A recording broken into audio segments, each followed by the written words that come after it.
வழக்கமான வைக்க அஞ்சு எடுக்காதா என்ன வேணும் 10 மணி இன்றைய 10 மணி நிலவரப்படி செம்பரமாக்கு ஏரியோட நிலவரம் 3.645 டிஎம்சி, அதாவது 3645 கனஅடி தண்ணி. ஏரியின் தற்போது கொள்ளளவு 2.857 டிஎம்சி, அதாவது 21 அடி. ஏரிக்கு நீர்வரத்து 17,700 கனஅடி. ஏரியிலிருந்து வெளியேற்றம் 3132 கனஅடி. அவ்வளவுதான், வேற என்ன வேணும் சார்? இப்போ முழங்கால் அளவு தண்ணியில நடந்துக்கின்னு மழை பாதிப்புன்னு சொல்றாங்க. இதுதான் திராவிட மாடல் அரசுலாம் தமிழிசை சவுந்தரராஜன் அவர்கள் கேள்வி கேட்டிருக்காங்க. முழங்கால எதுவும் நடந்து போறாங்க மழை தண்ணியில, அப்படி நடந்து போகும்போதே மழை பாதிப்பு இல்லைன்னு சொல்றாங்க. இதுதான் திராவிட மாடல் அரசான்னு கேக்குறாங்க. யாரு மழை இல்லைன்னு சொல்றதுதான் அவங்க மட்டும் சொல்லியிருக்கோம். சார் இன்னும் ஒரு சில ஆரஞ்சு அலர்ட் விடப்பட்டிருக்கு. செம்பரம்பாக்கம் ஏரியா தாங்குமா சார்? தாராளமா ஆரஞ்சு போட்டாலும் சரி, ஆப்பிள் போட்டாலும் சரி. ஒரத்தூர் ஏரி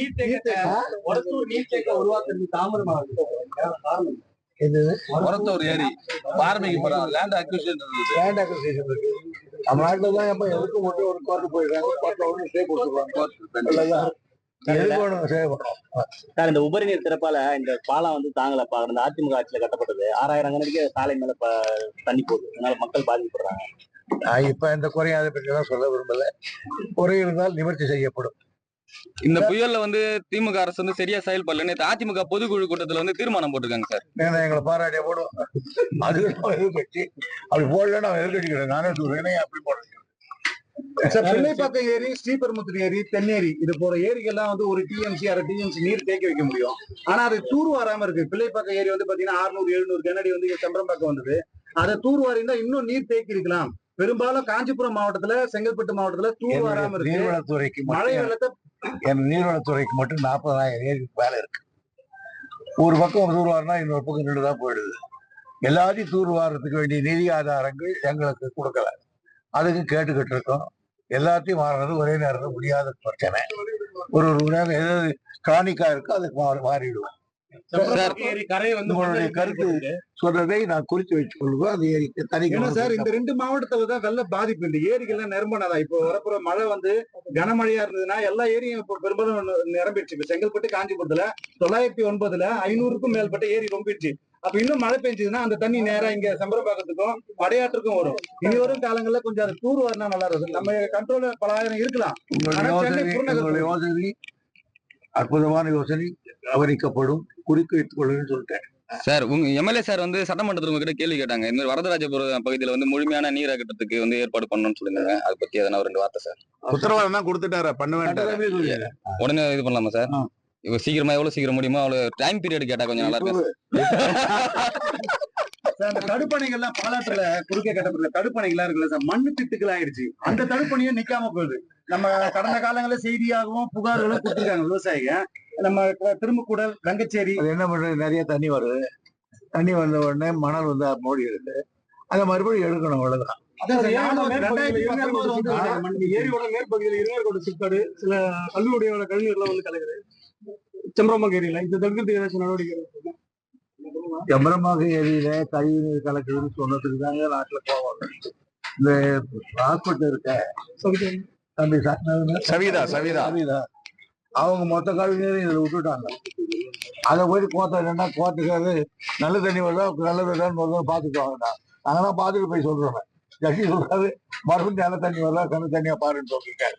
அதனால அதுக்கு 2 பேர் வாக்கெடுத்து வாங்குறாங்க. அதுக்கு 2 பேர் எழுத்து பேசுறாங்க. ஆக குடிக்க தண்ணி இருக்காக நாங்க சொல்றோம். எனக்கான சவிதா கலைஞர்னா இந்த கலைஞர் எனக்கான எழுப்பு கிடையாது. கழிவு நீரை கூடாதுதான். பொதுவாகவே நம்ம சமுதாயத்துல ஒரு பெரிய பிரச்சனை இருக்கு. எதுவா இருந்தாலும் கொண்டாந்து அந்த ஏரியில கால்வாயில் கொட்டிடும். குப்பை வர்றாங்க பாருங்க நம்ம ஊர்ல, அதையும் அந்த முறையில கொட்டுவாங்க. எந்த எங்களுடைய இப்போ வடார்காடு மாவட்டத்தில் வந்துருக்கீங்கன்னா அந்த காம்பூர் வாணியம்பாடி கரெக்டா பார்த்தீங்கன்னா குப்பையை கொண்டாந்து கொட்டி பாலாரே ரொம்ப சிங்க் ஆகி போயிடுது. அதனால மக்களுக்கு அந்த அவேர்னஸ் வரணும், இது பொது இடம் அப்படின்னு. நாம என்ன சொன்னாலும் என்ன பண்றது, அதுக்கு ரெண்டு பேரும் அரசியல் வந்துடுது. உதாரணத்துக்கு ஒன்று சொல்றேன், எங்க ஒரு இடம் நான் சொல்ல விரும்பல, ஒரு ஏரியில கணக்கு தான் எடுத்தோம் இன்னும் எத்தனை காய் இருக்குன்னு சொல்லி. சுப்ரீம் கோர்ட்ல என்ன சொல்றான், உங்க சீஃப் செக்ரட்டரி கூட பார்ல ஏத்திட்டாங்க. என்ன பண்றீங்கன்னு ஒவ்வொரு நாளும் கோர்ட் எங்களுக்கு ஆர்டர் போட்டுக்கிட்டு இருக்கு. ஆனா கோர்ட் ஆர்டர் இவங்களுக்கு சொல்ல முடியல. சரி இருக்கட்டும், கணக்கு எடுங்க எவ்வளவுன்னு பார்த்தா 100 பேர் என் கூட நான் நிறுத்திட்டேன் அந்த எம்எல்ஏ. நான் என்ன பண்றது, எம்எல்ஏவும் பார்க்க வேண்டியது, தொகுதி பார்க்க வேண்டியது. பொதுவா இந்த எம்எல்ஏக்களுக்கு என்னன்னா, அது நம்ம ஓட்டுக்கு போச்சுங்க, அது நம்ம ஓட்டு போயிடுமே அப்படின்னு அதுதான் சொல்றாங்க. அதுக்கு என்ன பண்ண முடியும் நானு? ஆகையினால சில நேரங்கள்ல அதை மாதிரிலாம் நம்ம தொகுதி ஓட்டு நம்ம ஓட்டுன்னு பார்க்காம கொஞ்சம் மனதிடத்தோடு எடுக்கணுன்றதுதான் என்னுடைய விருப்பம். அதை நான் இதுவரையும் என் மனசாட்சி உட்பட்டு செய்கிறேன். சார், குப்பையை வந்து பொதுமக்கள் கொட்டுறதா சொல்றீங்க. காஞ்சிபுரம் மாநகராட்சி குப்பையை வையாவூர்லயே கொட்டுறாங்க. அதான் ஏன் சொல்றேன், அதிகாரிகளே கொட்டுறாங்களா சார்? அம்மா சொல்றேன், இப்ப எங்க வேற ஊர்லயே கொண்டாந்து பாலாறு கொட்டுறாங்கன்னு சொல்றேன். அதிகாரிகள் ஆளுங்க எல்லாருமே ஊருக்கு அழைச்ச பிள்ளையார் கோயில் மாதிரி கொண்டாந்து ஏரியில குப்பையில கொட்டிட்டு போயிடுறாங்க. அது ஏதாவது இதுவரையில் குப்பையை அள்ளணுன்ற ஒரு அவர்னஸ் கொண்டாட்டாங்க. இப்போ இல்லைன்னு சொல்ல, எல்லா முனிசிபாலிட்டியும் எல்லாத்தையும். ஆனா அந்த குப்பையை எங்க கொட்டுறதுன்றதை மட்டும் சொல்லாம விட்டாங்க. அதனால என்ன பண்றான், எடுத்து கொண்டாந்து எங்க கொட்டிட்டு போயிடும்.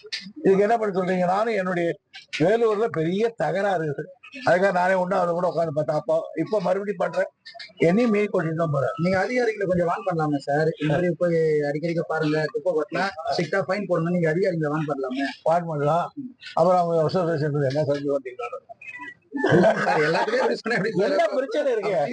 அதாவது இந்த நாட்டுல சொல்ற, நான் ஜனநாயகம் இருக்கிறதுனால அதுல அந்த ஒரு எம்எல்ஏ பிடிச்சி வந்தவர் சார், நீங்க வர சார் இப்பதான் வந்தா அப்படின்வாங்க. அவரை பார்க்கல, நான் மோசமான வந்துக்கிறோம் அவனும் இருக்கு. பார்க்க வேண்டியதா நீதிமன்றத்தில் ஆக்கிரமிப்பு வழக்கெல்லாம் இருக்கு, கொஞ்சம் விரைவாக முடிச்சா ஆக்கிரமிப்பு, நீர்நிலை ஆக்கிரமிப்பு. ஆமா, அது நீதிமன்றத்தில் நிறைய இருக்கு. தொகுதிக்கு வெள்ள பிரச்சனை எல்லாம் தீர்த்து இனிமே பிரச்சனை இல்லாம மன நிம்மதியோட வாழ்வார்கள் மக்கள் உத்தரவாத சட்டப்பேரவை அமைச்சர் கொடுத்ததுக்கு தொகுதி மக்களின் சார்பாக நன்றி தெரிவித்து பொன்னாடை. அவர் குத்த உத்தரவாதம் எல்லாம் நிறைவேறிச்சுன்னா 100% பண்ணி கொடுத்துருவாரு.